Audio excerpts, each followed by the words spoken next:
Eloise shifts on her feet and stands between me and Kane. I reach for my dagger, but Willem grabs my arm. I wasn't going to stab her, not unless she gave me a reason. Her eyes catch his movements and she straightens her spine. My objection is not a matter of kindness, but a matter of safety. I've warned him countless times not to go. You won't make it across the sea, no matter who takes you there. Dread leaves a foul taste on my tongue as Eloise storms off and pushes her way through a set of large wooden doors. I turn back to Kane. So, you don't think I deserve to know when your life is in danger? I ask him. My headache returns full force. He waves his arm angrily at me. Don't worry about it. It wasn't you who was nearly killed. I find the courage, or stupidity, within me to shove against his chest.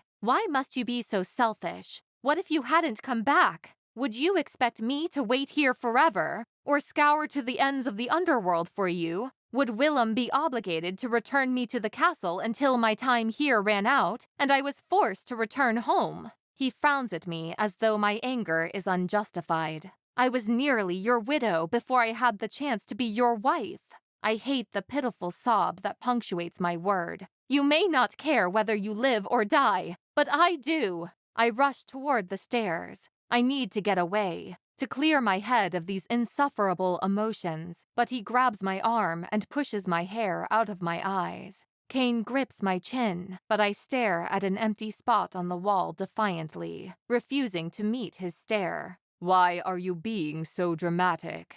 His words cut sharper than any weapon I've ever encountered. I fling myself out of his arms. Forget I said anything. It's your life. Do with it as you wish. Briar. He reaches for me, but I sling my arm back. No, Kane. Forget it. Let's get on with our journey. I spin on my heels and ready my bags for the road ahead.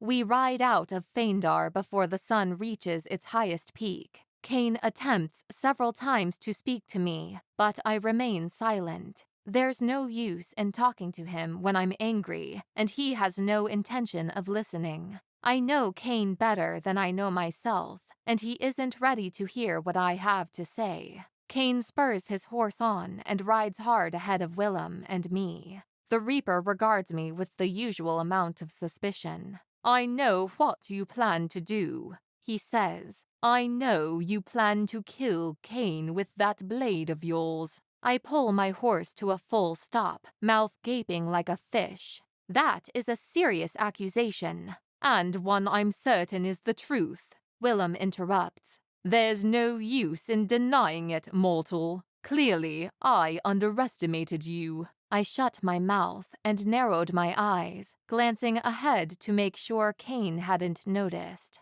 What about you, Willem? I see the way you look at Kane when you think no one is watching. And, as you say, there's no use in denying it. Are you working with Aiden? Willem laughs, an actual laugh that starts from his belly and bellows out of his mouth with honest amusement. Aiden and I have been working together for quite some time. Much longer than you've been alive.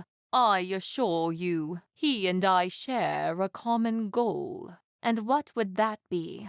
Making sure that Kane never gets his hands on Drogame's crown. The severity of his words is not lost on me. Neither is the truth I see in his eyes. Even so, I do not trust Willem. You have to kill him, Briar. You must. The fate of the worlds rests in your hands.